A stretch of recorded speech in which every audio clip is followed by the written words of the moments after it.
Hi, it's Sue with today's Bible reading. I'm reading for January 30th, Exodus 36 to 38 from the World English Bible. Feel free to comment your thoughts about today's reading or any interesting tidbits you may have about it. Any comments? Let me know if you think the volume of the broadcast is appropriate. I've been wondering about that. I want it, kind of in line with other broadcasts so that if someone like me is listening, how do I say that? I like to listen to playlists and I don't want it to go significantly softer or louder and compared to other ones on my list. So, and also at the end, I'll tell you a little bit more about the broadcast and some ways that you can contact us and just a bit more of information there, how to get your free 1 year Bible as well. All right, chapter 36, verse 1. Bezalel and Aholiab shall work with every wise-hearted man in whom Yahweh has put wisdom and understanding to know how to do all the work for the service of the sanctuary according to all that Yahweh has commanded. Moses called Bezalel and Aholiab and every wise-hearted man in whose heart Yahweh had put wisdom. Oh Lord, put wisdom in my heart, I pray in Jesus' name. Even every one whose heart stirred him up to come to the work to do it. Remember, we left off. This is actually just in case you're just popping in and didn't hear the last few days' readings. Moses has just finished receiving all the instructions to build the tabernacle for the Lord, the movable temple, as it were. And so it also talked about God stirring the hearts of these workmen and putting wisdom, understanding, and knowledge in their hearts to be able to do the work that they were going to need to do. Isn't that beautiful? And so here it is. Let me read verse 2 again. Moses called Bezalel and Aholiab and every wise-hearted man in whose heart Yahweh had put wisdom, even every one whose heart stirred him up to come to the work to do it. They received from Moses all the offering which the children of Israel had brought for the work of the service of the sanctuary and which to make it. They kept bringing free will offerings to him every morning. All the wise men who performed all the work of the sanctuary each came from his work which he did. They spoke to Moses, saying, the people have brought much more than enough for the service of the work which Yahweh commanded to make. Moses gave a commandment, and they caused it to be proclaimed throughout the camp, saying, let neither man nor woman make anything else for the offering for the sanctuary. So the people were restrained from bringing, for the stuff they had was sufficient to do all the work and too much. Isn't that great? Oh, that all the work of the Lord would be super funded so that there's too much. Isn't that wonderful? And, the women were making, I guess there were weavings, linen weavings and cloth, and just so much was going on. They had the poles, things, poles and tent stakes and rings and hooks made of silver and bronze, and they had dyes for the cloth, certain dyes for the cloth, and utensils to put in the tabernacle. So all this was being brought together so that Moses could obey the instructions that the Lord had given him. Verse 8. All the wise-hearted men among those who did the work made the tabernacle with tent curtains of fine twined linen, blue, purple, and scarlet. They made them with cherubim, the work of a skillful workman. The length of each curtain was 28 cubits, and the width of each curtain 4 cubits. All the curtains had one measure. He coupled 5 curtains to one another, and the other 5 curtains he coupled to one another. He made loops of blue on the edge of the one curtain from the edge in the coupling. Likewise, he made in the edge of the curtain that was outermost in the second coupling. He made 50 loops in the one curtain, and he made 50 loops in the edge of the curtain that was in the second coupling. The loops were opposite to one another. He made 50 clasps of gold and coupled the curtains to one another with the clasps, so the tabernacle was a unit. I remember they were going to have to break this down, carry it, set it back up over and over. I don't know how many times they actually did that over the years. So it was portable. Verse 14. He made curtains of goat's hair for a covering over the tabernacle. He made them 11 curtains. The length of each curtain was 30 cubits, and cubit, I think we said the other day, was 18 inches approximately. So the length of each cubit was 30 the length of each curtain was 30 cubits, and 4 cubits the width of each curtain. The 11 curtains had one measure. He coupled 5 curtains by themselves and 6 curtains by themselves. He made 50 loops on the edge of the curtain that was outermost in the coupling, and he made 50 loops on the edge of the curtain which was the outermost in the second coupling. He made 50 clasps of bronze to couple the tent together that it might be a unit. He made a covering for the tent of ram skins dyed red, and a covering of sea-cow hides above. He made the boards for the tabernacle of acacia wood standing up. 10 cubits was the length of the board, and a cubit and a half was the width of each board.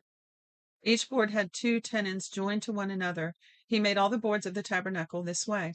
He made the boards for the tabernacle, 20 boards for the south side sideward. I messed that one up last time too. It says 20 boards for the south side southward. Try saying that 10 times fast. South side southward. He made 40 sockets of silver under the 20 boards, 2 sockets under one board for its 2 tenons, and 2 sockets under another board for its 2 tenons. For the second side of the tabernacle on the north side, he made 20 boards, and their 40 sockets of silver, 2 sockets under one board and 2 sockets under another board. For the far part of the tabernacle westward, he made 6 boards. He made 2 boards for the corners of the tabernacle in the far part. They were double beneath, and in the same way they were all the way to the top to one ring. He did this to both of them in the 2 corners. There were 8 boards and their sockets of silver, 16 sockets under every board, 2 sockets. Now, if you could follow that, you're better than me. But no, people have used this to make replicas. So as far as I know, it has the ability to be followed like it's written. Verse 31, he made bars of acacia wood, 5 for the boards of the one side of the tabernacle, and 5 bars for the boards of the other side of the tabernacle, and 5 bars for the boards of the tabernacle for the hinder part westward. He made the middle bar to pass through in the middle of the boards from the one end to the other.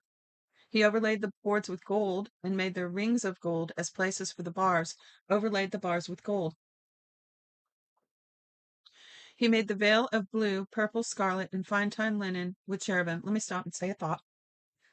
Isn't it interesting they could be so industrious and get so much done out in the wilderness living in tents? They had a whole society established, right? Which so blows out of the water the whole caveman idea. You know, when people talk about this idea that we've progressed from these brute beasts living in caves all the way to where we are now, it's just simply not true. Even if, you know, in different eras they lived in caves, they also had villages and cities, and even if they were nomads living in tents, they had societies established. You know, they had weapons, they had tools, they had fire, they had music, they had engineering. You know, maybe not the technology we have, but they had all that.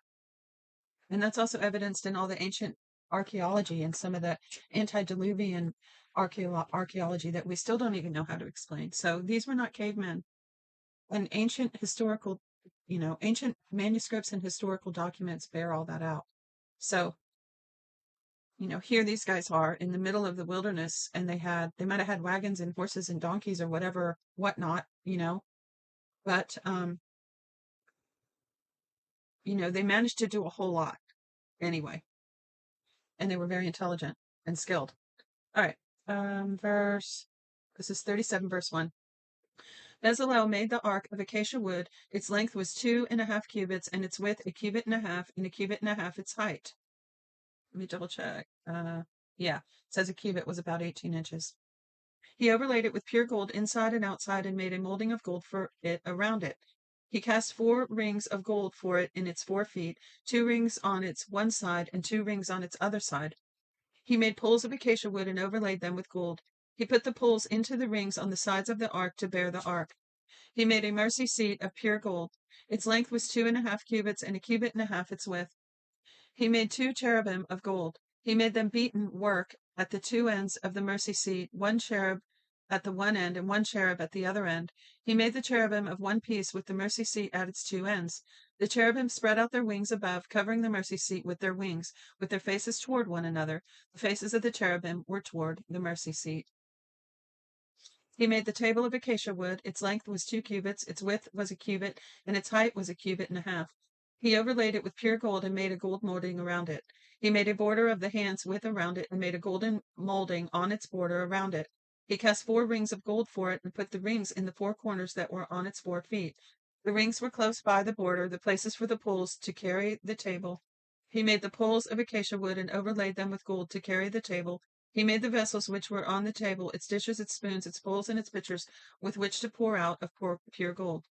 He made the lampstand of pure gold. He made the lampstand of beaten work.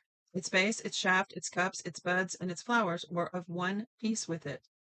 There were 6 branches going out of its sides, 3 branches of the lampstand out of its one side, and 3 branches of the lampstand out of its other side. 3 cups were made like almond blossoms in the one branch, a bud and a flower, and 3 cups made like almond blossoms in the other branch, a bud and a flower. So for the 6 branches going out of the lampstand, in the lampstand were 4 cups made like almond blossoms, its buds and its flowers, and a bud under 2 branches of one piece with it, and a bud under 2 branches of one piece with it, and a bud under 2 branches of one piece with it, for the 6 branches going out of it. Their buds and their branches were of one piece with it. The whole thing was one beaten work of pure gold.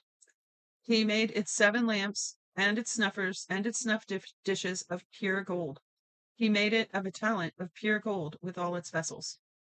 Like, how wealthy were they once they left Egypt? I mean, they plundered Egypt.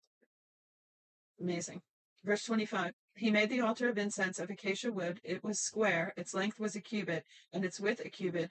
Its height was 2 cubits. Its horns were of one piece with it. He overlaid it with pure gold, its top, its sides around it, and its horns. Now, I want to say too, God told him to overlay them with gold.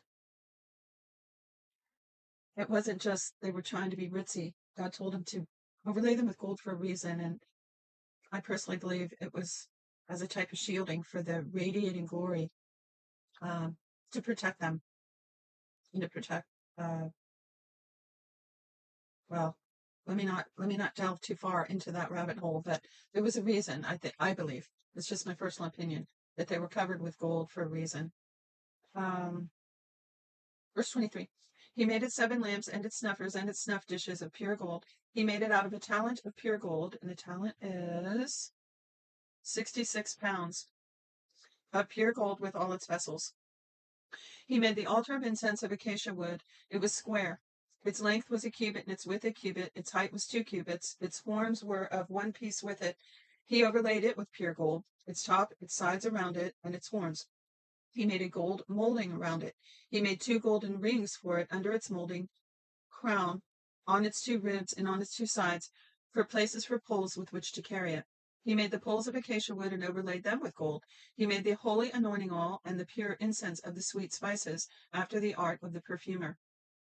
He made the altar of burnt offering of acacia wood. It was square. Its length was 5 cubits, its width was 5 cubits, and its height was 3 cubits.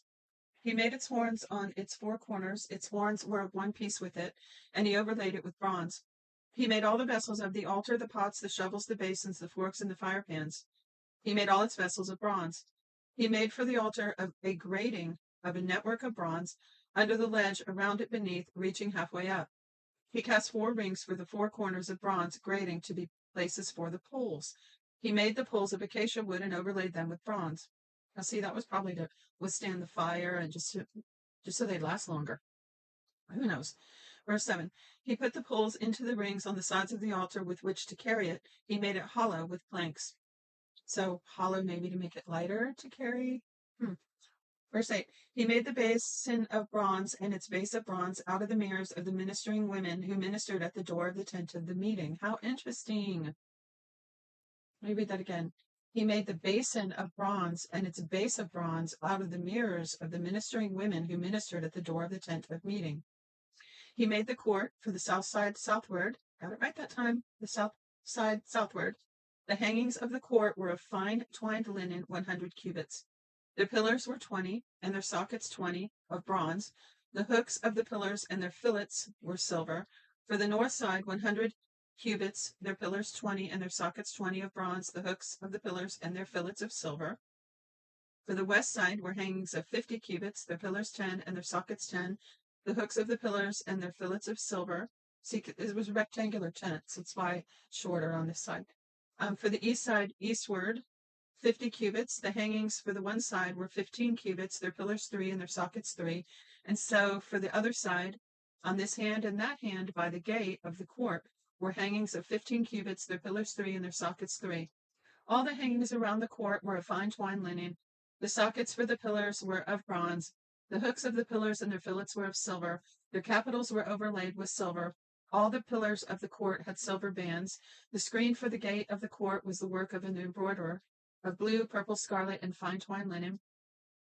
20 cubits was the length, and the height along the width was 5 cubits, like hangings of the court. Their pillars were 4, and their sockets 4, of bronze.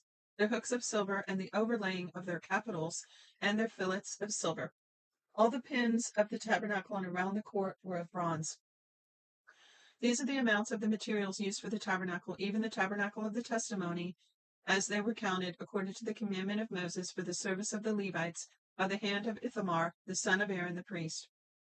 Bezalel, the son of Uri, the son of Hur, of tribe of Judah, made all that Yahweh commanded Moses. With him was Aholiab, the son of Ahisamach, of the tribe of Dan, an engraver and a skillful workman, and an embroiderer in blue, in purple, in scarlet, and in fine linen. All the gold that was used for the work, in all the work of the sanctuary, even the gold of the offering, was 29 talents. Let's see what a talent is again.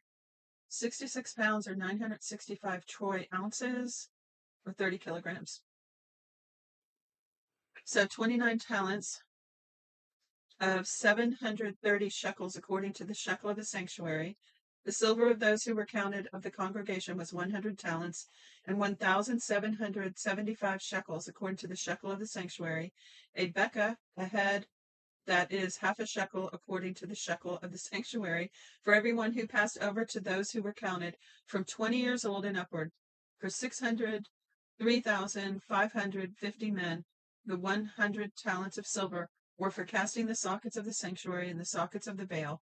100 sockets for the 100 talents, 1 talent per socket. From the 1,775 shekels he made hooks for the pillars, overlaid their capitals, and made fillets for them. The bronze of the offering was 70 talents and 2,400 shekels. With this he made the sockets to the door of the tent of the meeting, and by the way, there was only one door. The bronze altar, the bronze grating for it, all the vessels of the altar, the sockets around the court, the sockets of the gate of the court, all the pins of the tabernacle, and all the pins around the court. That's it for today's reading. Now listen, in the description, there are multiple links you might find useful. There is also an email address if you'd like a free copy of the 1 Year Bible. If you'd like to help distribute Bibles, there's a link for donations. There's also a link to order a Bible. A couple of those are affiliate links, which are no longer active. I think you can still order through them, but they're not affiliated with me anymore. I don't get any money for those. Maybe one day I will again. So anyway, that's there. I think that's all I can say about that. Thanks for joining me. I'll see you tomorrow. God bless you.